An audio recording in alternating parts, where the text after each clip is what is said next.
Bem-vindo à segunda edição de setembro. Exposição resgata o protagonismo do povo negro na história do Brasil.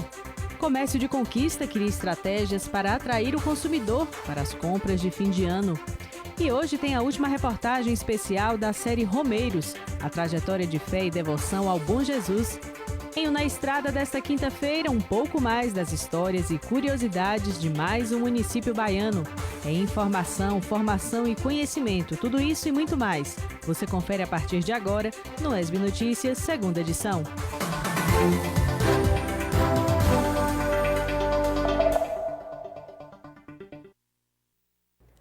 Novembro, mês da consciência negra, uma exposição resgata o protagonismo do povo negro na história do Brasil. Jeane Sampaio traz as informações. Roda de capoeira, apresentação musical, foram algumas das atividades que os estudantes fizeram para comemorar o Dia da Consciência Negra. Para mim é um dia que deve ser lembrado bastante, desde a antiguidade, que é um dia que a gente não existe diferença racial, somos todos iguais. Esse dia deve ser lembrado bastante e deve ser bem comunicado para todos. Exposição resgata a história do negro que marcou época no Brasil e em outros países. Entre as homenagens, a mulher negra foi destaque. O trabalho que a escola vem fazendo é esse trabalho mesmo de conscientização dos nossos alunos, que eles são protagonistas de sua própria história. A partir da história de muitos negros que representam o Brasil e que representam o mundo, nós queríamos desenvolver neles essa capacidade e essa conscientização de que eles também podem e devem, ser protagonistas de sua história. Estudantes do Colégio Estadual de Vitória da Conquista participaram de uma vasta programação para homenagear a cultura do povo negro. O destaque nas atividades foi o protagonismo do povo negro na história do Brasil. No Dia da Consciência Negra, um estudante retratou, por meio de um poema, o preconceito vivido no dia a dia. Bom, a poesia eu escrevi com tudo que eu vivo e tudo que a maioria da sociedade vive. Tipo, a gente é visto como minoria e eu coloquei tudo no papel. Passei tudo que eu vivo, tudo que a maioria vive pro papel. O racismo não acaba. Já vi preta chorar porque sofreu bullying no corredor. Sua homofobia me matou. Quando a mão na cabeça do homofóbico, você passou. Seu racismo camuflou quando disse que minha cultura é moda e isso aqui desfile não virou. Seu preconceito te denunciou quando viu casais héteros se beijando, mas só o homo te incomodou. O que você prega é ilusão. Enquanto tu passa de carro, eu tô aqui 3 horas esperando o busão. Uber, no morro, não sobe não. O único carro que para pro preto à noite é o camburão. De pé 1 hora, 3,80 a condução. E no meio do caminho eu corro risco de ser algemado e confundido com ladrão. E mesmo assim, eu luto pela educação. Muito bacana esse projeto. E olha só, o Comércio de Conquista cria estratégias para atrair o consumidor para as compras de fim de ano. Em tempos de crise econômica, vale tudo. Promoções que convençam os clientes a levarem os produtos para casa. A reportagem é da estudante de jornalismo, Nathalie Khrushchevsky. Com o tema Natal é ser presente, a promoção de fim de ano da CDL atrai consumidores de toda a região para o Comércio de Conquista. Dona Lindinalva, todos os anos, se prepara para as compras e promoções de fim de ano. E esse ano não foi diferente. Acho uma campanha muito boa, né? É tempo de comprar mesmo, é tempo de Natal e a gente sempre tem que comprar e concorrer, ver se ganha também o carro, né? Olha, o objetivo, que é uma campanha natalina, então o objetivo é atrair o consumidor para a rua, que ele venha para o comércio de conquista, não é simplesmente comprar um presente, e sim a emoção do Natal, né, a confraternização do Natal, que simboliza através da compra de um presente. A campanha, o objetivo é esse, fazer que o consumidor lembre de alguém, lembre de si também no Natal e também os lojistas venderem mais. As festas de fim de ano aquecem o comércio de conquista. Os lojistas se preparam para as altas nas vendas e o consumidor pode participar da promoção da CDL e ganhar diversos prêmios, com destaque para o carro 0 km.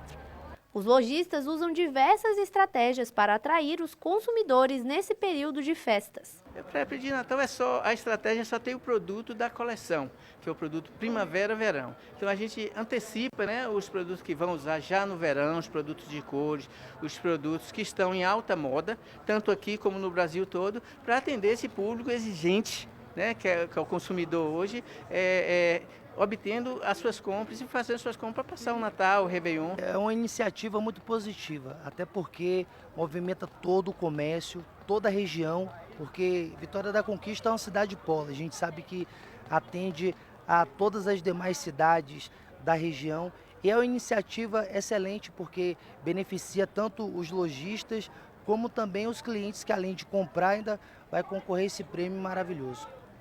A promoção da CDL segue durante todo o mês de dezembro e o comércio funcionará em horário especial. E agora chegou a vez da previsão do tempo. Marcel de Souza já está por aqui e vai trazer para a gente a análise do tempo e da temperatura para a Vitória da Conquista e também para outras cidades da região sudoeste. Boa noite, Marcel, seja bem-vindo. Boa noite, Aline, boa noite a você que está com a gente aqui no ES Notícias. Vamos começar então pelas cidades da região. Quais são aquelas que você destaca para a gente na edição de hoje? Vamos fazer um pouco diferente hoje. Primeiro as cidades da região, vocês vão ver aí na tela, o calor vai predominar em todas as cidades, Aline. Primeiro vamos falar de Ituaçu, a mínima lá deve ser de 20, 30, vai ser de muito sol. Vales do Sol, entre nuvens, mínima de 19 e máxima de 31 já embrumado, Aline, aquele calor de sempre. Mínima de 22 e máxima de 36 graus. A gente lembra que nessas três cidades a umidade relativa do ar vai estar abaixo dos 13%. Então, pessoal, aí se hidratar, aquele mesmo conselho que a gente sempre dá. Evitar fazer atividade física de alto impacto e procurar evitar os horários de maior sol, né? Meio-dia, os horários de temperaturas mais altas, que é no início da tarde até as 4 da tarde, a temperatura mais alta. Então é bom evitar fazer atividade e circular no sol nesse período. E muita hidratação. Com certeza. Bom, mas vamos lá. Vamos falar de Vitória da Conquista, então. Vamos como lá. É que fica o tempo e a temperatura para a nossa cidade amanhã? Isso. Antes de colocar a cartela aí pra gente do tempo, hoje vocês perceberam que a previsão que estava ontem era de sol entre nuvens, o tempo ficou um pouco nublado durante o dia.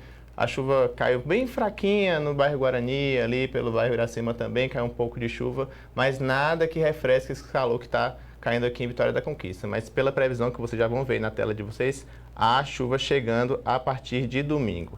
Amanhã, a temperatura mínima em Vitória da Conquista é de 17, a máxima pode chegar aos 29 graus, com sol entre nuvens igual foi hoje, tá? Com pancadas de chuva bem leves durante o dia.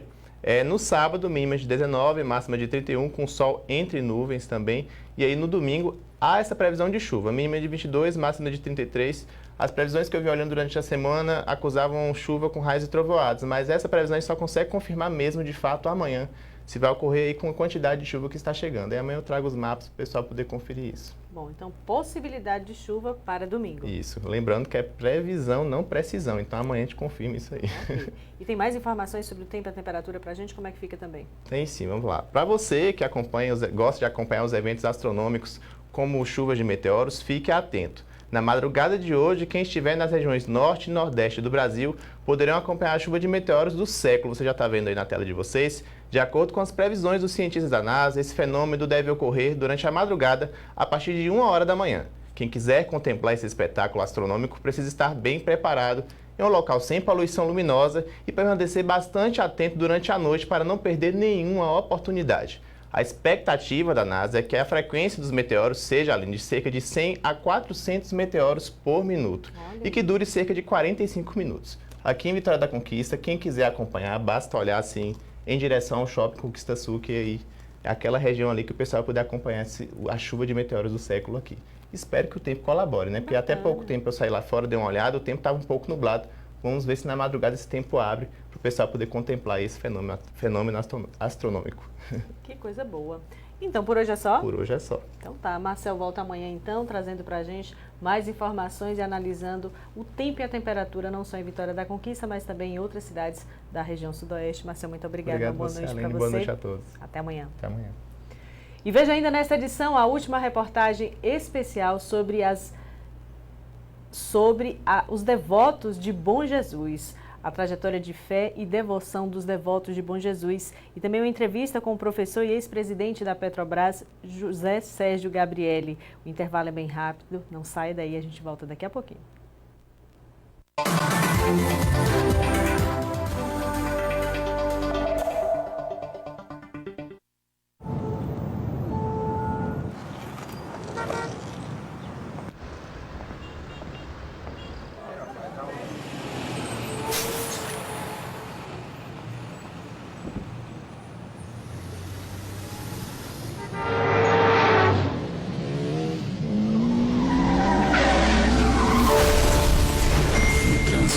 Pode ser fatal. Nunca use o celular enquanto dirige.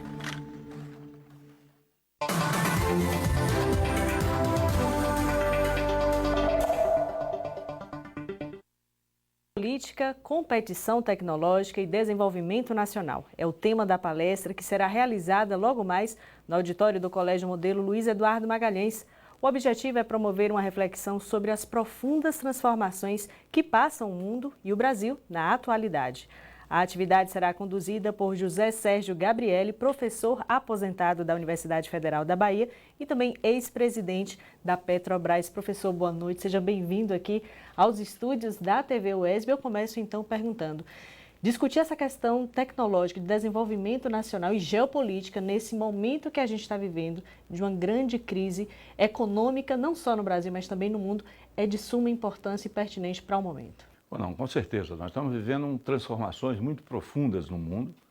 Nós estamos vivendo uma grande modificação do papel da indústria no mundo, um papel extraordinariamente elevado dos fluxos financeiros, da renda financeira dominando as atividades econômicas. Nós estamos vivendo uma mudança na geopolítica internacional, porque a China e os Estados Unidos têm formas diferentes de disputar e, essencialmente, a disputa se dá em torno do controle das fontes de energia e da nova tecnologia, particularmente das novas tecnologias de comunicação. E nós estamos vivendo também transformações muito importantes no âmbito da democracia. Quer dizer, a democracia está sendo ameaçada no mundo inteiro, a democracia representativa via as eleições está sendo questionada em vários lugares do mundo, então nós estamos vivendo saber e entender essa e o Brasil nesse processo. As mudanças que nós estamos vivendo recentemente no Brasil refletem um pouco essa situação internacional e também características específicas do Brasil. Hoje à noite é essa a temática que nós vamos abordar. Professor, falando um pouquinho também sobre essa questão da nossa soberania, da nossa Petrobras, essa grande estatal, qual é a atualização dessa grande empresa hoje? Falando em 2019, esse ano que não foi um ano muito bom para a nossa economia, finalizando aí, mas qual o balanço e a avaliação que se faz da Petrobras dentro desse contexto? Olha, a Petrobras nesse momento passa por um processo de mudança muito importante, muito grande. Ela passa por um processo de redução do seu impacto geral sobre a economia, de um foco muito grande na atividade de produção de petróleo no pré-sal brasileiro, mas ela tem um potencial de produção extraordinariamente elevado. Esta semana saiu um relatório de uma grande consultoria internacional mostrando que em 2030 a Petrobras será a maior empresa com ações negociadas em bolsa de produção do mundo. Vai ser a maior produção de uma empresa no mundo, vai ser a produção da Petrobras. E toda essa produção hoje está lastreada nas descobertas feitas do pré-sal brasileiro, que tinha um outro tipo de Petrobras. A Petrobras, do tempo da descoberta do pré-sal, era uma Petrobras centro do desenvolvimento nacional, era a Petrobras centro de uma política de conteúdo nacional, que faria a construção das sondas, das plataformas no Brasil, que promoveria o crescimento da indústria naval brasileira e promoveria a expansão da educação tecnológica no país, utilizando o dinheiro do petróleo para viabilizar financiamentos para o futuro, para transformar a nossa educação. Esse modelo está sendo desmontado pelo governo Bolsonaro e esse desmonte desse modelo está fazendo com que a Petrobras se transforme numa empresa relativamente pequena, mas muito importante na produção de petróleo. O mundo continua disputando o petróleo, mas o mundo também disputa o controle da tecnologia, especialmente da comunicação. Professor, falando também sobre tecnologia, sobre comunicação e desenhando aí um cenário para 2020. A gente sabe que a gente está saindo realmente assim a gente está enfrentando, na verdade, uma grande crise econômica. A gente já fala hoje em mais de 13 milhões de desempregados no nosso país. E um cenário muito negativo para 2020, já que a equipe econômica desse governo não conseguiu ainda dizer para que veio. Então a gente enfrenta ainda alguns cenários muito negativos para 2020. Qual seria então a sua avaliação dentro dessa perspectiva dessa equipe econômica? Olha, eu não acho que ela não disse o que veio. Ela está dizendo o que veio. Ela tem uma visão de que a economia, ela automaticamente ela se regula. Que o Estado tem que ser tirado da economia, porque tirando o Estado permite que o mercado crie as condições para viabilizar o investimento. Isso não funciona. Isso já se mostrou que nem o capital internacional, nem o capital nacional começa um processo de desenvolvimento. Se não tiver um estímulo do Estado, dificilmente você terá a retomada do crescimento. Então nós vivemos uma situação muito dramática, porque o desemprego é recorde, a situação de miséria está voltando a fome no Brasil, o número de pessoas vivendo abaixo da linha de pobreza está aumentando, a desigualdade no país está aumentando, apenas os mais ricos estão melhorando de vida, o povo está sofrendo cada vez menos oportunidade, o mercado de trabalho se desestrutura, nós temos uma precarização generalizada das relações de trabalho, nós temos um aumento gigantesco do desemprego, como você mencionou, mas além disso temos... Como as pessoas não estão conseguindo emprego, temos também um aumento do desalento. As pessoas deixam de procurar emprego porque não tem mais esperança de encontrar emprego. Então, nós estamos vivendo um momento muito dramático. E, do ponto de vista do governo, o governo insiste numa visão puramente ideológica de que o mercado vai resolver os problemas e que, deixando o mercado mudar as suas expectativas, o investimento virá. Não vai acontecer isso. Nós estamos vivendo taxas de câmbio extremamente elevadas, PIB muito baixo, o crescimento do PIB muito baixo, uma desindustrialização acelerada, uma destruição da atividade do comércio. O que está sustentando um pouco ainda é a agricultura, a grande agricultura de exportação, porque o mercado internacional continua demandando grãos e continua demandando proteínas animais. Mas isso é temporário, isso não pode ser o centro do desenvolvimento nacional. Então eu acho que nós estamos vivendo momentos muito dramáticos. Além disso, como há uma desmoralização da política, a desmoralização da política tenta dizer que as soluções para a vida econômica são puramente técnicas, puramente gestadas e desenvolvidas no âmbito da economia. O que não é possível também, porque a economia funciona com atores, com agentes que são socialmente determinados, que refletem a sociedade. Um pacto, uma redefinição dramático na nossa história. Professor, ainda falando sobre períodos dramáticos, as universidades públicas, elas enfrentam, na verdade, ainda vem enfrentando esse grande ataque, né? As universidades públicas, a falta de orçamento, de investimentos, enfim, como as universidades públicas fossem, assim, as grandes inimigas ou inimigos, né, do nosso contexto nacional. E o senhor é um professor aposentado, inclusive da Universidade Federal da Bahia, que foi uma das atingidas nesse contexto todo, com a avaliação também que se faz. Olha, esse é um exemplo claro de que não somente o efeito dessa não política econômica é muito dramático para o presente, mas ela é também destruidora do futuro. Na medida em que você reduz os recursos para a universidade, na medida que você transforma a universidade no inimigo e não num elemento fundamental para a transformação da sociedade, você está ameaçando o futuro, está ameaçando o que vai acontecer daqui a 10, 15, 20 anos. Porque os nossos estudantes, quando saírem da universidade, eles vão começar de fato a ter impactos importantes sobre a sociedade daqui a 10 anos, 15 anos. Né? Então, ao afetar a universidade, você está desmontando o futuro do nosso país.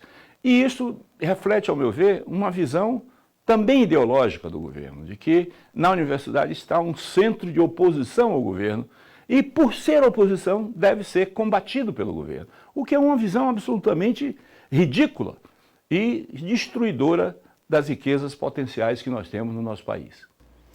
Professor, para a gente finalizar, qual a mensagem que o senhor deixa para a gente também nessa noite de hoje, já que logo mais você se apresenta lá no Colégio Luiz Eduardo Magalhães em uma palestra que discute desenvolvimento nacional e falando também sobre tecnologias e geopolítica. Qual a mensagem que o senhor deixa para a gente? Olha, quando nós analisamos friamente a realidade, nós ficamos meio assustados, porque ela é muito difícil, ela é muito dura, mas nós não podemos perder a esperança. Nós temos que ter, como dizia um velho filósofo italiano, nós temos que ter uma racionalidade pessimista, mas tem que ter uma prática e uma vontade de não abandonar a expectativa e ter esperança de ser otimista na transformação e na possibilidade de nossa transformação.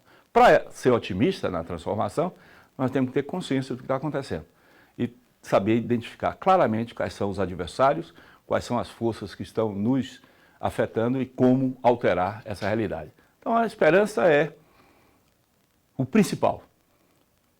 A minha principal mensagem que eu quero dar, não sei se vou conseguir, é dizer que nós estamos num momento muito dramático, mas há esperança de que o futuro vai melhorar.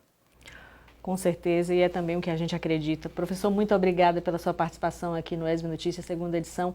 Volte mais vezes para fazer para a gente essas análises, porque a gente precisa cada vez mais discutir os problemas, como você bem colocou, existentes que nós temos, mas que também temos as ferramentas para saber, de fato, como enfrentá-los. Muito obrigada pela sua participação, excelente palestra logo mais.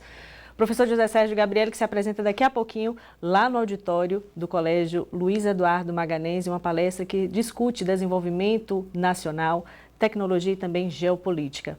Mais uma vez, muito obrigada. Boa noite, professor. Boa noite.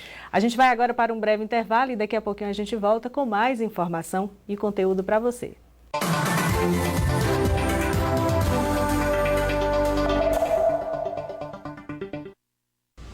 Antes do tiro, o tapa. Antes do tapa, o grito. Antes do grito, o controle. Antes do controle, o machismo. Antes do machismo, a masculinidade tóxica. Seja homem! A masculinidade tóxica faz mal ao homem e pode ser o começo da violência contra a mulher e até do feminicídio. A gente precisa falar sobre isso.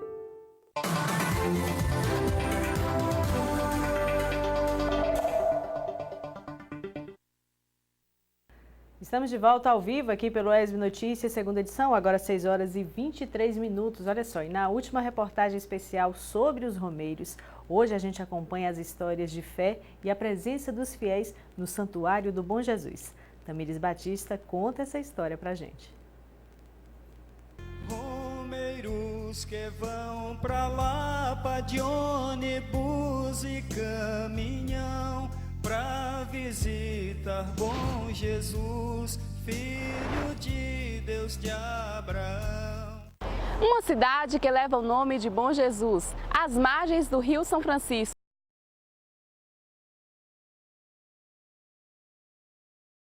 De todo o Brasil. E essa história que você conhece a partir de agora. Vem comigo. Quem entra pela gruta logo se depara com a beleza natural que contrasta com as modificações ocorridas no decorrer do tempo. E é no altar do Bom Jesus que, após a longa peregrinação, os romeiros descansam, se emocionam e até falam da saudade de quem já se foi. Na romaria dela eu não consegui vir e hoje eu estou aqui, tentando ser forte para estar com ela nesse momento, mas eu consegui. Graças a Deus eu consegui. E aqui na Gruta dos Milagres não é diferente. Para quem vem pela primeira vez, a emoção é maior. O que eu vi foi tanta boniteza, né? Já é uma graça. A alegria dos pessoas aqui, gostei muito. Na Gruta dos Milagres há outros espaços que chamam a atenção de quem visita o local. A Gruta de Nossa Senhora da Soledade, de Santa Luzia, de São Geraldo e tantas outras. Mas nem sempre foi assim. Há 3 séculos, esse espaço era habitado por animais e a cidade não existia, até chegar um monge, Francisco de Mendonça Mar, que se tornaria o fundador da Romaria. Ele chegou aqui e achou bonito, cansado, paravam aqui. Por quê? Por causa que ele, o Francisco da Soledade, entendeu? Já tinha se adaptado aqui e procurado satisfazer a necessidade religiosa do romeiro, que era também religioso, porque a Igreja é católica, dos jesuítas, os dominicanos que vieram aqui, eles eram mais. Com o passar do tempo e em meio às dificuldades, o lugar foi crescendo. Bom Jesus da Lapa se tornou cidade há 96 anos e foi se consolidando como centro de visitação religiosa. Hoje atrai milhares de romeiros, sendo a terceira maior romaria do Brasil. Cerca de 2 milhões de visitantes ao ano. Padre Francisco Charado, fundador, conheceu o santuário há mais de 40 anos e faz parte da congregação dos missionários redentoristas, administradores do santuário. Para ele, o foco do trabalho hoje é diferente. Os redentoristas poloneses, então, eles fizeram muita coisa, construíram esta casa, que tinha a casa velha, de adobe, com as paredes balançadas. Então, construíram essa casa, construíram igrejas dos bairros, tudo isso. E assim, então, encaminhando as coisas para os tempos novos que surgiam, inclusive com a rádio, a televisão, com a internet. Graças a isso, o santuário hoje é divulgado para o Brasil todo e para o mundo todo. Em 2017, a Romaria de Bom Jesus da Lapa foi declarada pelo governo do estado como Patrimônio Cultural e Material da Bahia. 328 anos se passaram. Hoje, os dois maiores momentos de visitação do lugar são a festa do padroeiro Bom Jesus da Lapa, em 6 de agosto, e de Nossa Senhora da Soledade, em 15 de setembro. Mas, durante todo o ano, a esplanada está sempre cheia. São gerações diferentes que têm em comum a fé. Eu vou assim, com saudade. Eu tenho um neto, Pedro, sai chorando. Pedro, dá o que fazer para acalar ele na estrada. Ô, meu filho, nós voltamos de novo. Opa, ele é saudade da Lapa. Sempre a gente está aqui nesses momentos em que o nosso bom Jesus está com a gente. Muito bom, experiência maravilhosa. Se bater naquela pedra e a pedra não te li, dizem que aquele romeiro na Lapa não torna aí. Dizem que aquele romeiro na Lapa não torna aí. Outros vão bater na pedra e o pó da pedra para. Muito legal. E a gente parabeniza o cinegrafista Paulo Khaled e também a estudante de jornalismo Tamires Batista pela produção dessa reportagem especial, na verdade, dessa série especial sobre os romeiros. Eles que acompanharam todos os Jesus são narrativas, experiências de fé, que nos inspiram, na verdade, a seguir o passo adiante também nesse caminho de fé e devoção. Bom, agora chegou a vez do Na Estrada. Betânia Guimarães traz um pouco mais da história e curiosidades de mais um município baiano. Confira. Olá, boa noite, tudo bem com você? Hoje nós vamos viajar pela história, curiosidades e belezas da cidade que foi a primeira criada na Chapada Diamantina em 1723, ainda como vila, segundo o IBGE. Você sabe de qual estou falando? Roda a vinheta!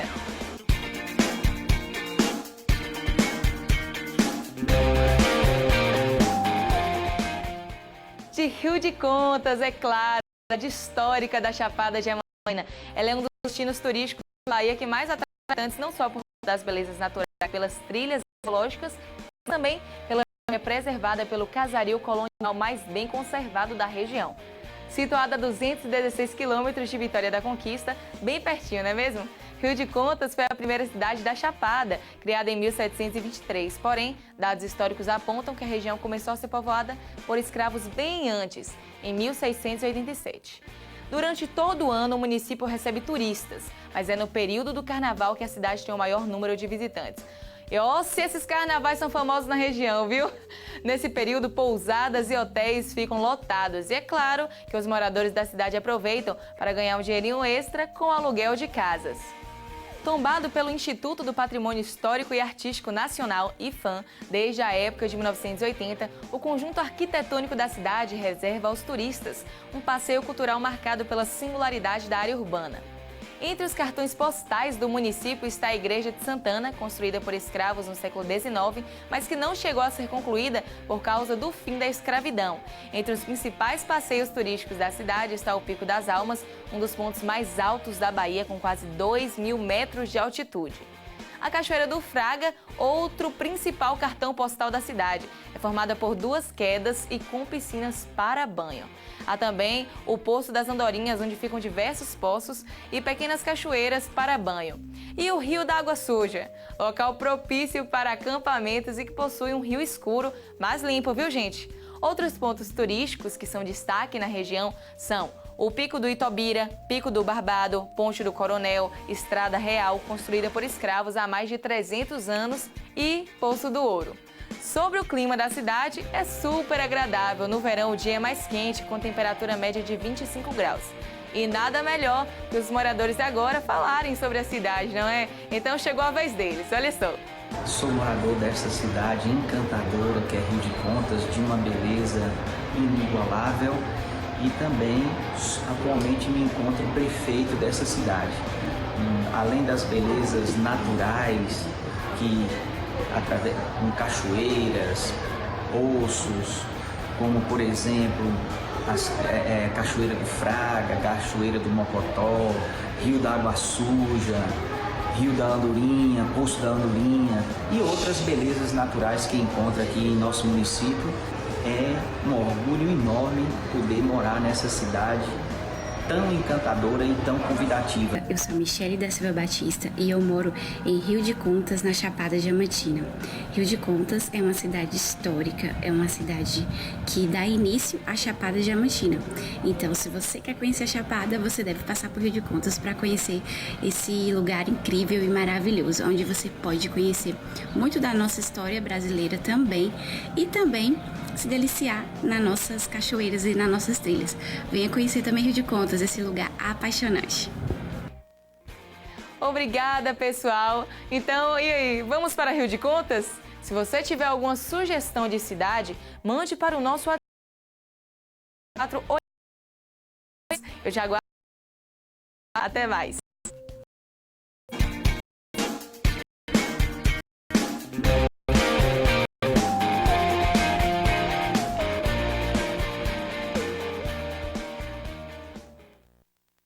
Tá aí o convite, então, conhecer Rio de Contas na Chapada Diamantina. E o ESB Notícias, segunda edição, fica por aqui. Se você tiver alguma sugestão de pauta, fale também com a gente por meio do nosso WhatsApp 34248763.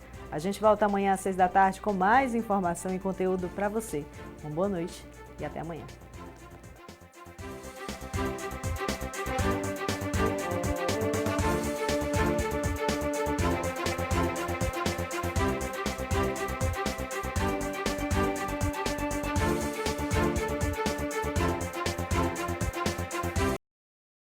Contra a dengue. Não deixe água parada, sem água, vire